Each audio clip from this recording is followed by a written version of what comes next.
Hai Smart Traders, investor, kembali lagi bersama saya Kadek Mertayasa di channel Yuk Nabung Saham.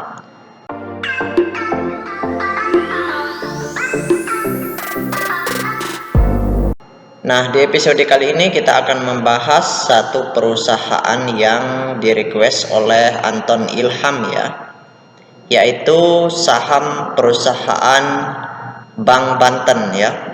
Nah, untuk mempersingkat waktu, langsung saja kita mulai.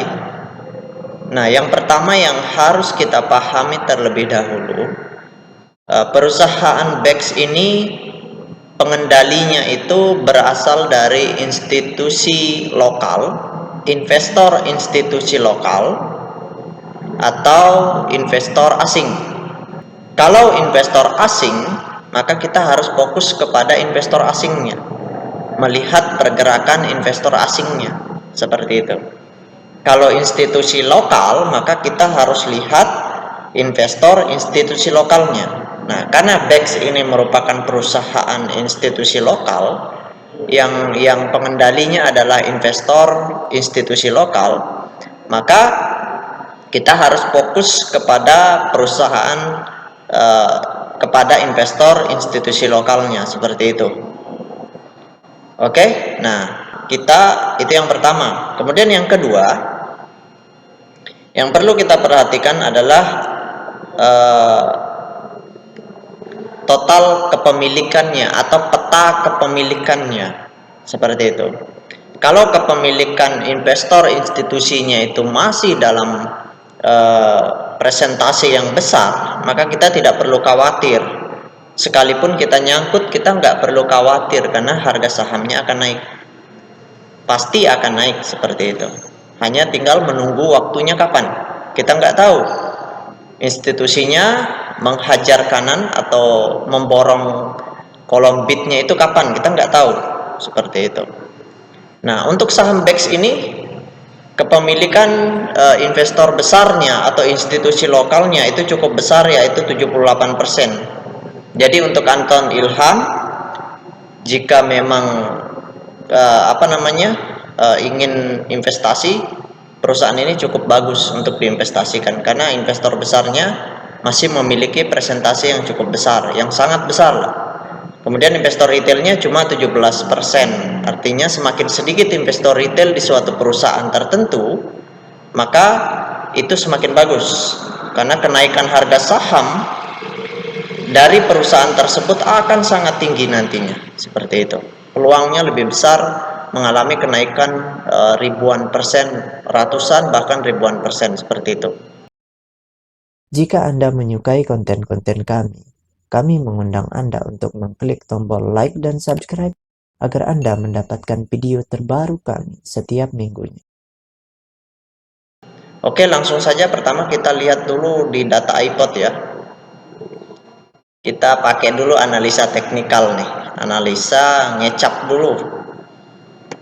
Ya, saya ngecap dulu. Nah, kalau kita lihat teknikalnya, saham BEX ini sudah turun nih, dari harga 117 sudah turun terus selama beberapa bulan ya, sampai harganya saat ini, saat dibuat video ini, harganya Rp78 per lembar, seperti itu. Dan saya ingin lihat apa yang dilakukan oleh investor besarnya dari tanggal 7 Oktober sampai tanggal 21 Oktober. Kira-kira mereka ngapain di rentang periode ini, supaya kita tahu, seperti itu. Kita akan melihat arah pergerakannya. Oke, kita cek broker summary-nya ya. Nah, kalau kita lihat dari broker summary-nya, ini dari tanggal 7 sampai tanggal 21. Nah, di sini kelihatan bahwa kita lihat 3 broker terbesar aja deh, top 3 lah, top 3 dari broker yang transaksi paling besar. Nah, di sini kelihatan bahwa di kolom over ya, ini di kolom over, net sell-nya cukup besar, 10,4 juta lot, sedangkan bayarnya cuma 7,3 juta lot. Artinya kekuatan seller atau kekuatan jual itu lebih besar dibandingkan kekuatan beli. Jadi otomatis ini disebut dengan fase distribusi. Nah, di sini 10,4 juta lot, di sini 5,9 juta lot, kemudian 5,6 juta lot.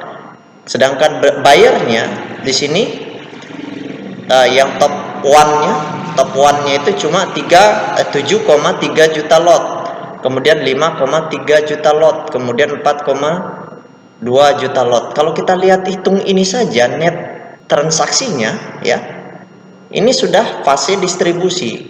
Jadi dari tanggal 7 sampai tanggal 21 ini investor besarnya sedang distribusi.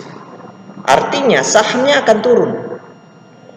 Selama investor besarnya tidak berhenti distribusi, maka harga sahamnya tetap akan turun. Kecuali nanti berhenti distribusi kemudian akumulasi.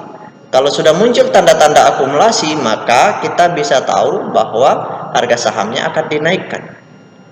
Nanti investor besarnya akan hajar kanan supaya harganya naik gitu. Karena mereka mau untung. Tujuan mereka akumulasi adalah cari untung. Ya sama seperti kita. Fokus kita adalah ngikutin. Kita mengikuti investor besarnya. Investornya besarnya jualan, kita ikut jualan. Kalau investor besarnya akumulasi atau membeli, kita ikut beli gitu, karena kepentingan mereka kita sudah ketahui seperti itu. Nah, dari sini untuk Anton ya, kembali keputusan kembali kepada Anton itu sendiri ya. Nah, kesimpulannya dari sini, selama investor besarnya masih jualan, harganya akan turun seperti itu. Dari sini kita bisa lihat terjadi distribusi yang cukup besar, bahkan big distribution ya. Ini termasuk big distribution atau distribusi dalam jumlah yang cukup besar seperti itu. Tapi kalau misalkan mau diinvest jangka panjang, tidak perlu khawatir, karena investor besarnya masih memiliki 78% scriptless, saham scriptless yang ia miliki dari 99 scriptless rasio dari perusahaan BEX ini. Jadi perusahaan BEX ini 99% sahamnya itu sudah dalam bentuk scriptless. Oke, demikianlah analisis yang bisa saya berikan untuk Anton ya. Ini hanya sekedar masukan ya. Kalau saya pribadi lebih baik kalau misalkan Anda masuk full di sini dana Anda ya untuk Anton, lebih baik keluarkan sebagian, kemudian nanti tunggu di harga bawah untuk dibeli kembali. Seperti itu. Kalau masuknya cuma sedikit ya, money manajemennya bagus ya, nggak perlu khawatir lah, karena perusahaan ini sekali lagi saya katakan, kepemilikan investor besarnya itu masih dalam jumlah yang cukup besar, yang sangat besar lah, bukan cukup besar, sangat besar. Jadi kita nggak perlu khawatir, kita nggak perlulah lihat laporan keuangan, baca PBB, nggak perlu seperti itu. Kita hanya perlu perhatikan institusinya atau investor besarnya, kepemilikannya berapa. Kalau kepemilikannya presentasinya kecil, berarti kita nggak perlu melirik perusahaan itu, karena itu artinya investor besarnya pun exit atau keluar dari perusahaan itu. Nah, demikianlah analisis yang saya bisa berikan untuk Anton ya.